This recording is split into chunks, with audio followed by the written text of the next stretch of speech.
They knew they were going to die. They knew this was the last moment they all could enjoy on Earth. But this wasn't as easy as it might seem. Frozen and desperate, they consumed their fallen friends for the sake of survival. This is the story of the Andes Mountain plane crash.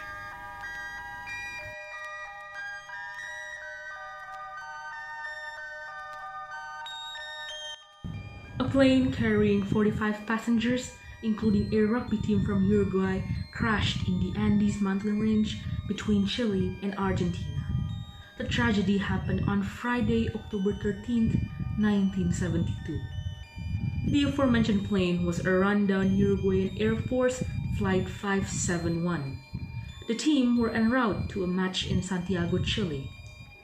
Flying through a dangerous terrain was a tremendous mistake done by the pilot Julio Cesar Ferradas. Fasten your seatbelts, we are going to enter some turbulence. Little did the passenger know that the announcement would change their lives forever. Since the plane flew too close to the mountain, the pilot tried to tilt the plane.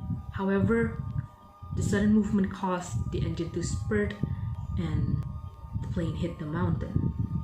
The backside of the plane was torn apart, killing 12 passengers that flew outside.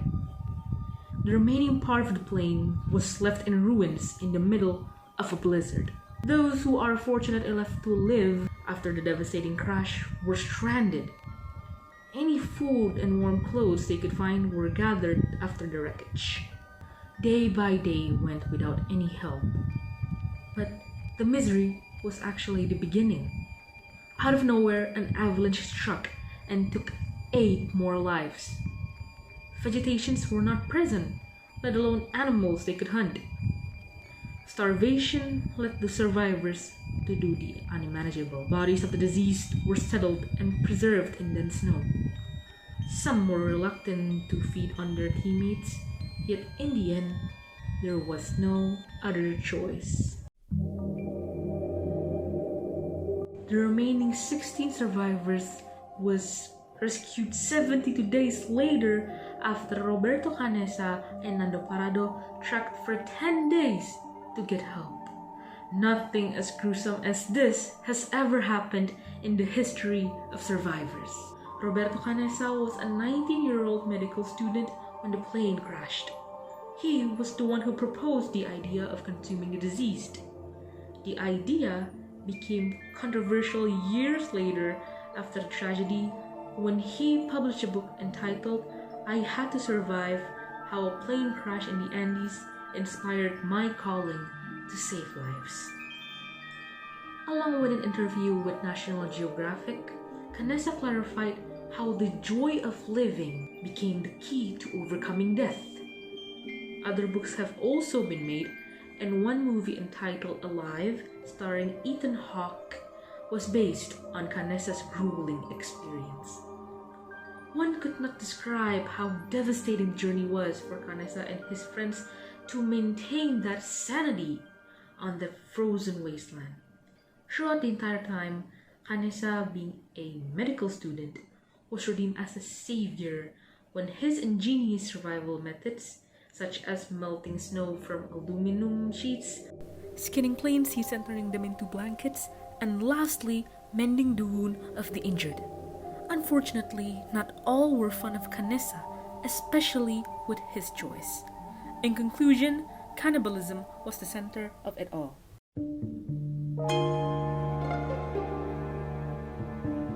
According to American writer Cormac McCarthy, cannibalism in modern usage is very generic. The word comes from Christopher Columbus's rendering of the Caribbeans' name for themselves. It has since broadened to mean individuals of a certain species which consume others of the same species. Anthropophagy, on the other hand, literally means man-eaters, which means that it uniquely applies for humans. What the survivors did was not an act of cannibalism. It was rather classified as anthropophagy. The statement was also proven by Canessa himself during an interview with National Geographic. When asked about such a sensitive topic, Canessa clearly explained the difference between the two. It was truly brave of him to admit that since the survivors did not have any choice at all, they had to eat their friends, anything that they could find in order to stay alive.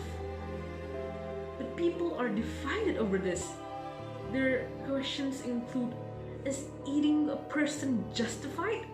Did the survivors not have any morals at all? What is going on? From all the backlash thrown against Canessa and his friends, here is why one must view the situation based on the survivor's perspective. First of all, the deceased could not retaliate in any way if they knew their starving friends were about to use their bodies to keep themselves alive. Those people are dead. Therefore, their decision was absolutely necessary in terms of the situation. As immoral as it might seem, one would not and should not judge a dying man's wish to stay alive. No matter how cruel people mocked the survivors after the unforgettable crash, family members of those who died would definitely agree to their decisions. Enough talk about moral high ground. The action was surely justified.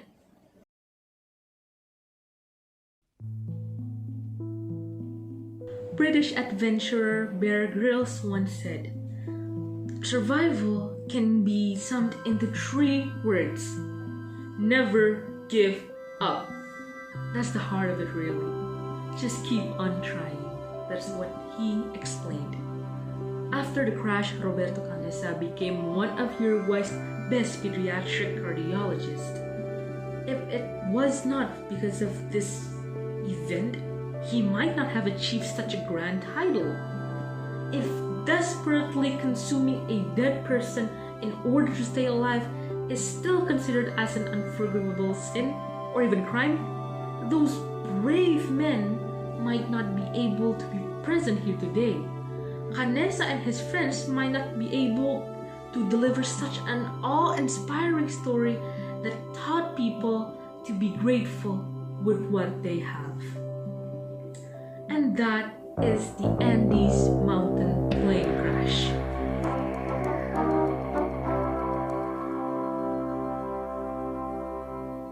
This report was based on a National Geographic article written by Simon Worall. This video serves as a project for English. My name is Andryane Vera Oktafia, 12 Catherine absent number 2. Thank you for watching.